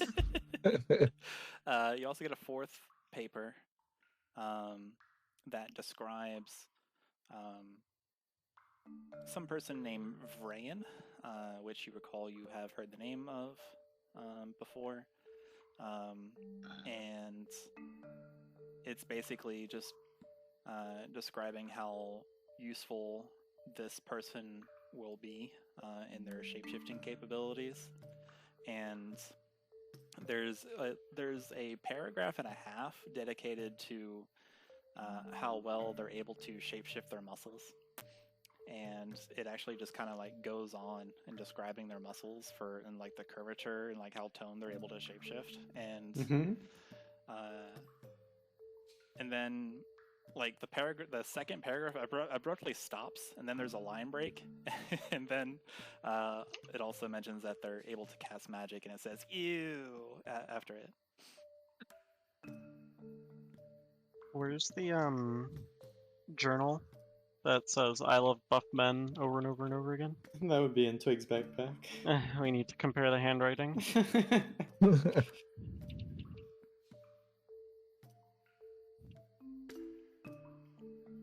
Pastiche, what are you up to?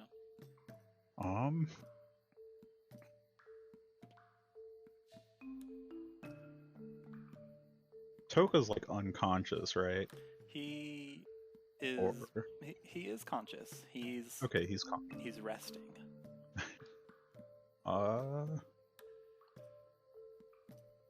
Pastiche is gonna approach and kind of tap him on the shoulder, hold out a potion. Are you, do you...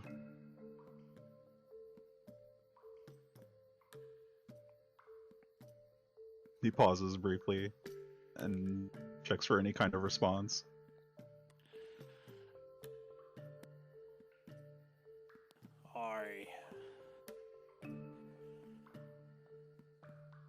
I have been better. This may be... No. This is the most grievous wound I have suffered. Even in no-holds-barred fights outside of the ring. Well, here, take it. That's my last one. Take care of yourself.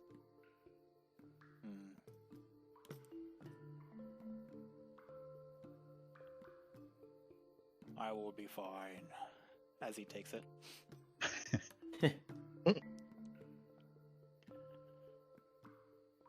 Going down like that might be the second most dishonorable thing I've done. I appreciate this gesture.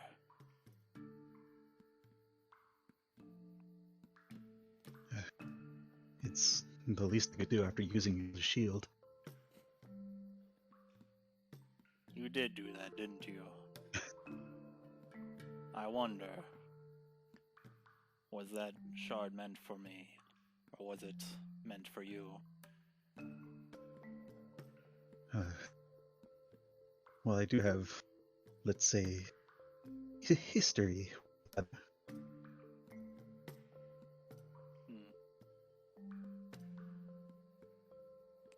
You could say I also do. As I told, he's out of breath. He's just taking pauses to like kind of sip on the potion. As Makayla's like putting pressure on the wound, he kind of like grimaces as Makayla just like puts pressure. Yeah, she wouldn't be like particularly gentle with him. Yeah. Or anything. It would be like, yeah. To staunch the bleeding.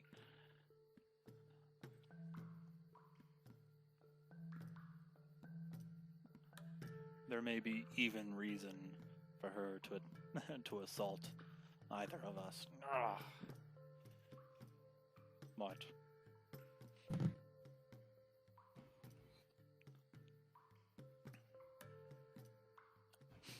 I will be fine. I'm glad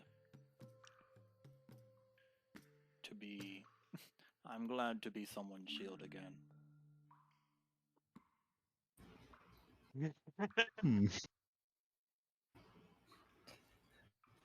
Go ahead. Go ahead. Yeah, as like Makayla kind of like tightens and puts pressure and whatnot. So sort of say like, again,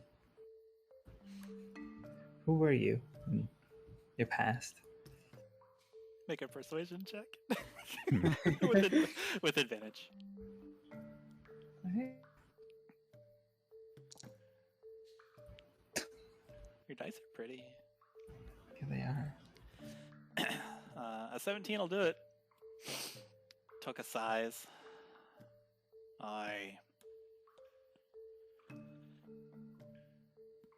There was once Sir Toka, the prize fighter. I used to be an athlete, the champion of all boxing in Ilagum. Whether you've heard of me or not is no matter. I was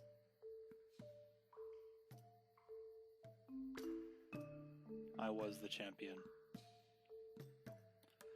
There are people that make money by betting on the outcome of fights. I was approached to throw a fight that I could not lose for the interests of other people. I learned that my manager and my handler were in on this deal. They threatened my partner Rizar, but I made a mistake, and it was the most disgraceful thing that I've done, is to let my pride govern my actions. I did not throw that fight. I won and maintained my championship status. Later I learned that Rizar was found in an alleyway, bereft of life.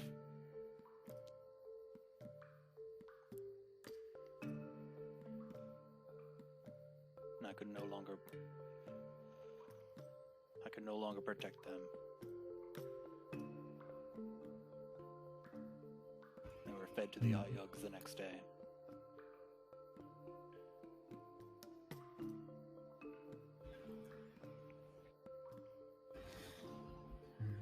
I ran as far as I could, and Alzira Orion took me in.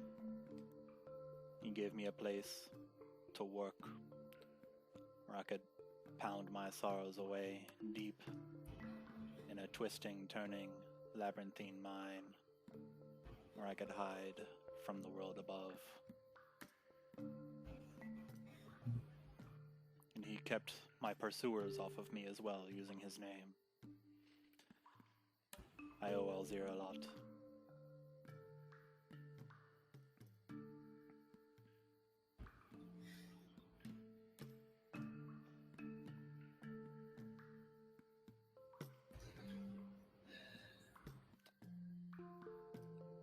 He was a fan of mine, you see.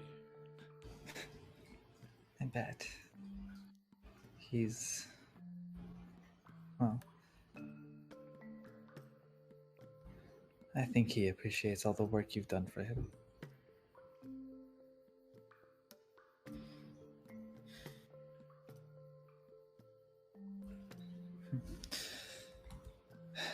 Well, you're quite the survivor.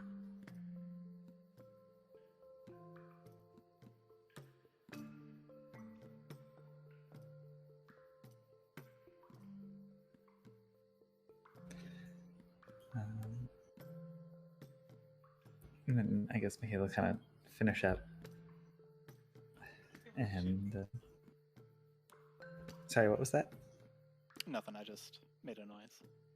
Okay. Yeah, Makayla. It was my tummy grumbling. Hands him a ration. Makayla get up and sort of start, I guess, trying to look around to whoever is reading all the notes to see what's there.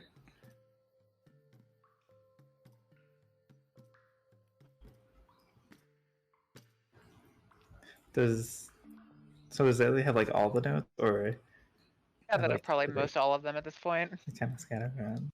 She's probably like, some of them are on the floor or not in the water as best she can make them. Yeah. The ones that Xalia might not have interest in are on the floor, but everything that has something of value that isn't just like homework is in Xalia's hands. Sure.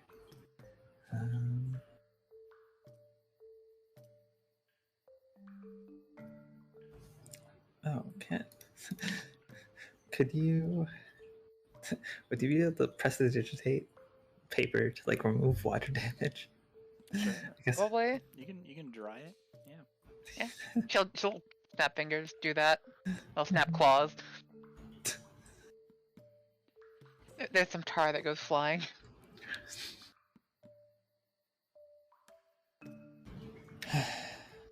Alright. Makayla will just sort of say to Xalia, anything interesting? Anything useful? She'll hand over the section about wanderers being vulnerable to cold. I think that's about all. Oh, and also point at the Dragonstone war stuff, and then just kind of not a happy expression. I mean, best you could tell from the Knoll skull, and point gesture towards Toka. What was the latter thing that you showed? The thing about the Dragonstone Soul War. Oh, the Soul War. She'll keep the sword to herself. Fair enough. The cool sword. Yeah, she'll.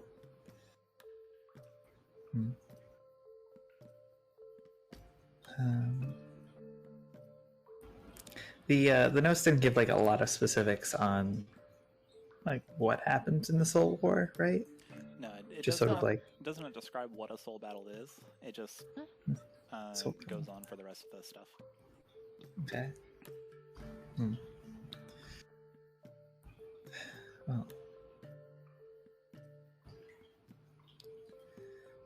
guess that makes sense.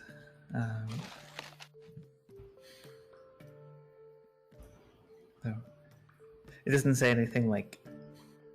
Wouldn't have any information on like how to like stop it if it's like inside of the body or anything, right? It's just like when injected, like when like placed in the body, it activates and does this thing. That's all it kind of says. Yeah, it does not define the term. It just Got it. says when violently introducing a dragon shard into a living being, just introduces the soul battle, and then it goes on to describe that there have been many successful experiments on this, and then if the living being perishes, then the dragon shard loses its luster, and it turns into it changes its color to gray, and then the body of the host disappears like dust. Got it.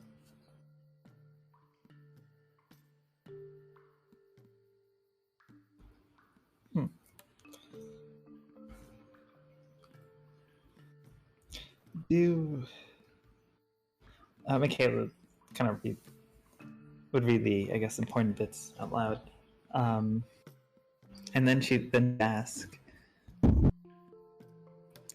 suppose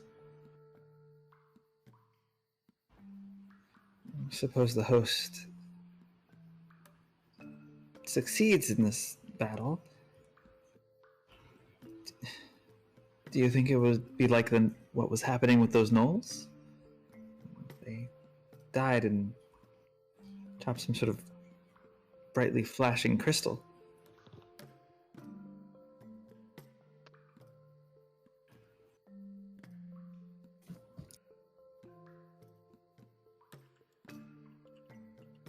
Twig will produce one of those crystals from his backpack for reference.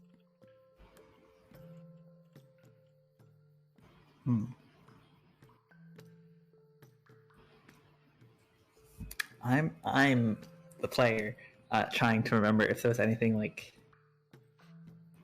particularly of note that was different about those gnolls that wouldn't just be like normal gnoll stuff beyond that. So like if that crystal was having any effect, I don't remember it. I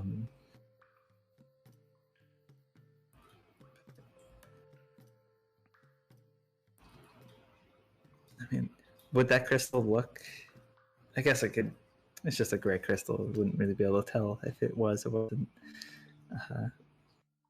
a dragon stone. Dragon shards come in all shapes and sizes. Yeah. This looks like a gray crystal.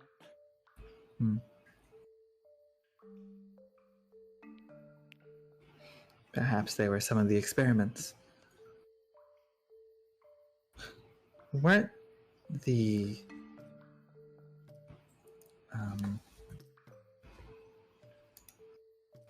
why am I spacing on that faction's name? Weren't the Sparkers doing experiments with these stones? Dragon stones, I mean.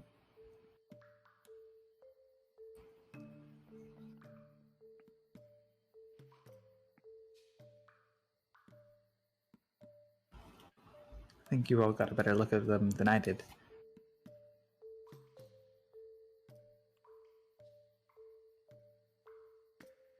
I unfortunately do not remember.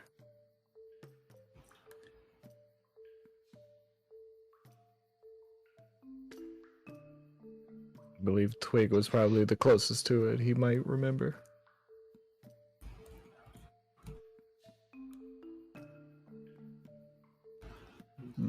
Twig thinks back to the rocket boots incident.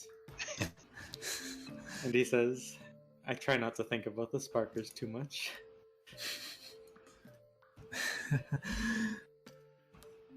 Kayla kind of hesitantly nods.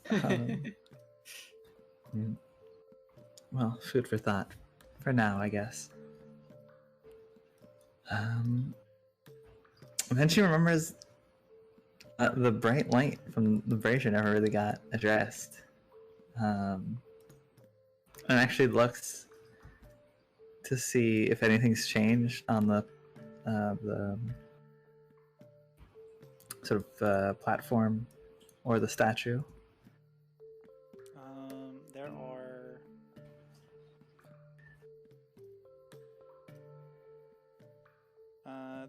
there may be some things as you mull over it. Please make an investigation check. Right. Investigation. Let's go 20. Yeah, so it looks like with the silver flame lighting up, there are let's see how to describe it. There's a couple. I'll use the word lenses. That's not really right, but like you can see that there are 6 circles all around the brazier. 2 of them are lit up, and so that's notable to you. And it is 2 out of 6.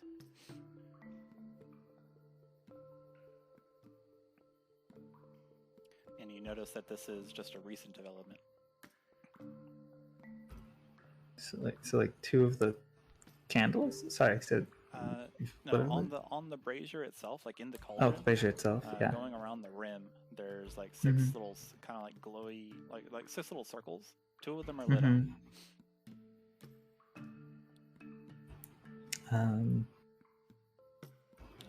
Do they like? Do the direction of them like correspond with anything? Like I like look past it and like try and follow them in like a line, I guess. So look, see if they like correspond with anything specific. No, it doesn't seem so. Okay. I guess I'll touch one. Like is it like a physical object or is it like just a light? Okay, it seems to be just a light. Nothing really happens. It's cool to the touch.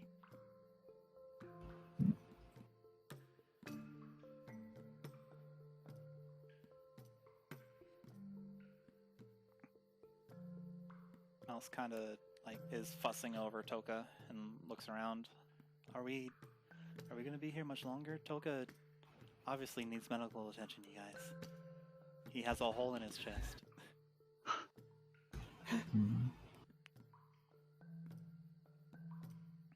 Come here, big guy.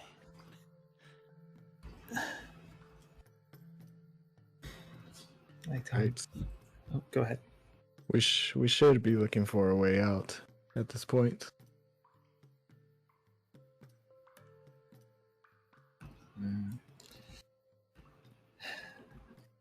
Just feel like we clearly did something lighting that brazier, but Bailey's gonna walk up and magnifying glass the dragon statue now. Okay. The dragon is magnified. The horns on it shift completely into kind of like these sailing dorsal fins. You're able to see the fine details of the stone. It is sculpted rather nicely. Strangely, there doesn't seem to be any signs of wear and tear on this statue.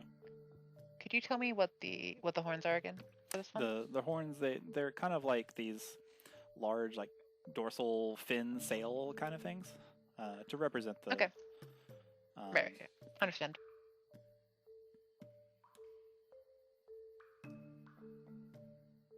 Understood. I just needed to have something for my list. The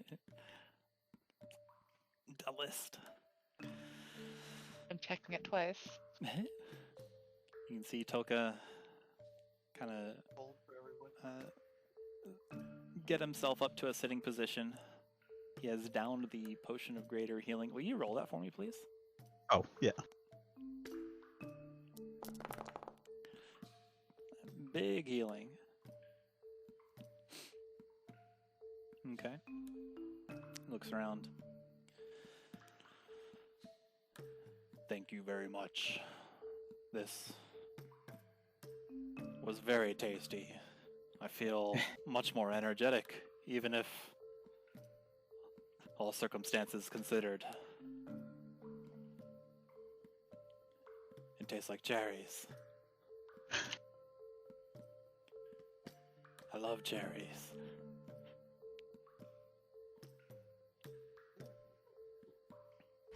And Toka smiles at you. Pastiche. You can see, like, he's got, like, he gives you, like, a big old clap on the shoulder.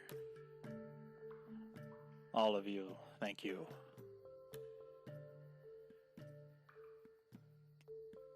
He looks at his gauntlets. They're, like, cracked, broken, burn marks on them. I will need to repair these again.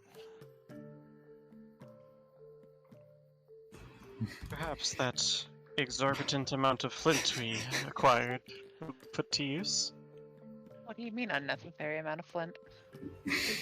Twig pipes up. We can get more if you want. It will allow me to fix a great many things that I've been meaning to repair. People keep sending me items. They heard me say I can repair anything once. That is on my list of regrets. What, being useful? He looks at you. Perhaps.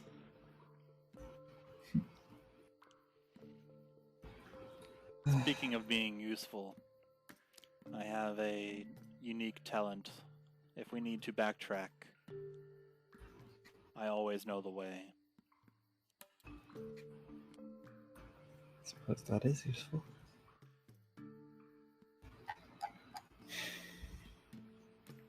Then I believe we should begin to make our way out, finding an exit.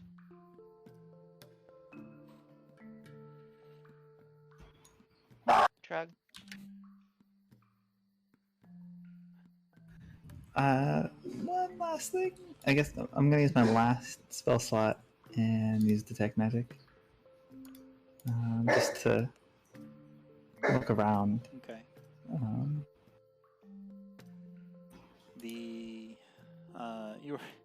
As you focus and cast Detect Magic, you look around. There are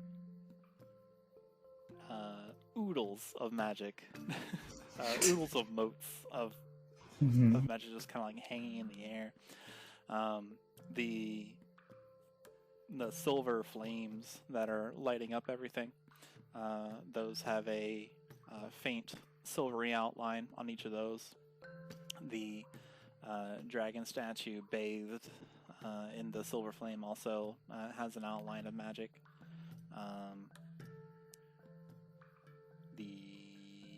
Let's see here.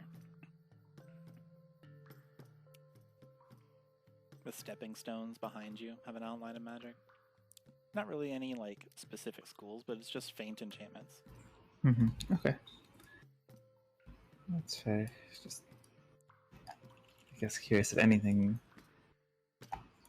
Actually, just kidding. It's all evocation, except for like all the fire stuff is evocation. Okay. I guess just, how do I say it? Like looking to see, like, trying to see if there's magic where it wouldn't make, like, it doesn't, like, it wouldn't make sense, like, looking at it, like, as in, like, obviously the flames are magic, obviously the light is magic, but, like, something that's not already lit up that's, like, magic, or, like, No, that's all that something you see that, in like, Detect Magic. should be magic, that's like a weird hole in the magic or somewhere that's, like, no? Alright. And that's it then. And I guess take the information and kind of make my own conclusions from there, I guess. Alright, well. So we have truly exhausted our search here. Whatever we did,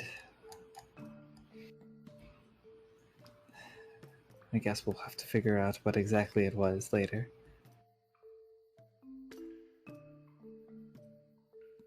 try lighting all the resers just to see what happens. You can't say you're not curious. Are there more than one? I thought it was just the one person. You mean the other candles around it? Yes. Oh. Sure. Fair enough. I guess while she's up there, she'll do that. Okay. Take a candle and.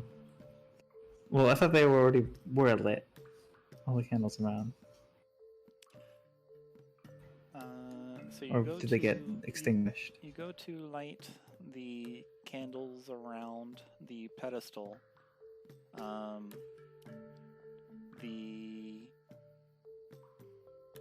Let's see, 1, 2, 3. One of the candles changes to the silver flame. The Mm-hmm. the other 4 remain their yellow flame.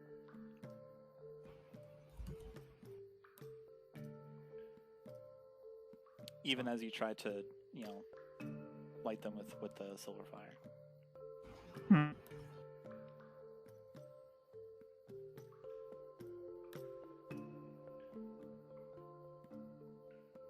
Wait, this silver fire is the same as my match, right? Yes. Okay. And it's still not burning? Like, as it's not like melting the wax in the wick Correct. with the candles? It's just eternally burning? Alright. Makayla's gonna take that one candle. That is now the silver flame. Okay. Yeah, she's gonna hold on to that. She'll say, this will be much easier to hold than a match. Okay. Go ahead and put a candle in your inventory. Yeah. She'll sort of leave the match in the candle spot and take the candle.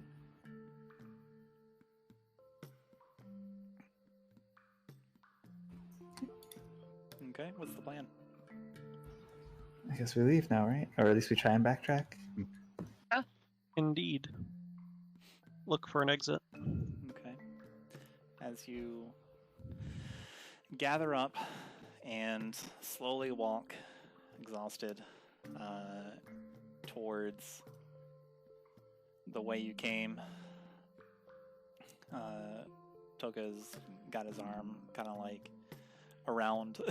The roles are reversed now. Mouse is now propping up Toka as best as she can. It appears that her twisted ankle has healed during the excitement after walking on it a bunch, because that's good for it. So you all walk back down the tunnel. There's the stones and the work stone of the tunnel as it gradually shifts back to being hard, rough, and raw cavern. You can see ahead the opening that leads into the the room with the 3 statues in it and the crystal mirror thing. As you can see that the waterfall that seems to be somehow magically parted by the sunlight shining on it through the mirror. You walk through that, and instead of being being in the room with the statues, you actually walk out and end up out of the waterfall that was in the base of the room where you first entered the this whole waterlogged area. You can see just kind of like the telltale stalagmites. You can see like the bunch of rocks that you extricated Mouse from. You can see the alcove behind you where Twig fetched those slingshots. You're wading in sort of like knee and thigh and waist deep water. And you realize you're at the bottom of the mine shaft and in the entrance of this temple, court, crypt, sanctum, something. You come on back through, Toka instantly identifying that you are at the base of the mine shaft, and then it will just be a quick spiral jaunt up. You do, as adventurers, have a unique ability to just go back if there are no complications. So you go back. Whoa. And you begin climbing up the ramp, following the circle of mine carts, and climbing ever upwards back to the ground level of this dusty city built on top of a strip mine called Baskar. Take the elevator. Everyone's just walking in silence, reviewing the day's events in their heads. The elevator closes. There's this awful shake and rumble as it moves up. Here took a sigh, clear his throat, congested with like mucus and blood. And Mouse kind of like grunts and shifts her weight to keep propping him up. Mouse Chuman's gonna help a little. Yeah. Mouse pipes up, "Hey, thanks." And she pauses for a moment. "No, I mean it, thanks. You helped me, helped Toga.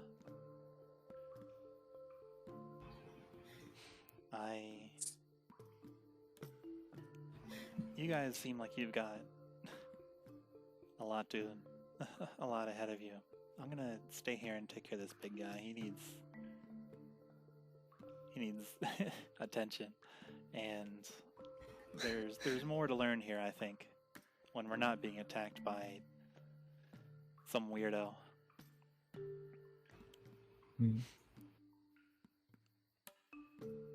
She looks around, nods. Kind of looks at our group and we need to recover as well. We've been a long day. It truly has. Xalia did like a fucking like stuttered yawn, and her mouth just keeps opening. There's more mouth. Canonically, this was all the same as the fight on the platform, and It has been a long day. it's a lot of stuff that happened in a day. I would invite you to my studio apartment, but I'd say let us invite ourselves over to Alzir's home. And as you all kind of like clamber and shuffle and shamble out of this elevator and shamble over the bridge and kind of like maneuver over to the Orion Mansion.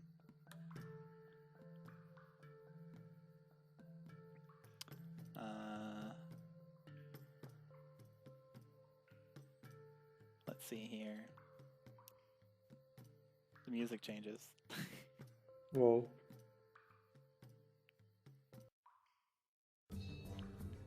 And you see before you the beautiful home of Alzir Orion. He's outside by himself, just sitting on a kind of like a patio chair with a little small round table in front of him. You can see him sipping from a teacup. Selene only knows what's in it. Probably wine. He sees you all come. He sees you all come up. He sets his teacup down with a shaking hand. Claps his hands together. Welcomes you back. And waves you all in. And demands like in a pleasant way to hear the tale. And that's where we'll end tonight's session, as requested for an early stop. Yep. Mm-hmm.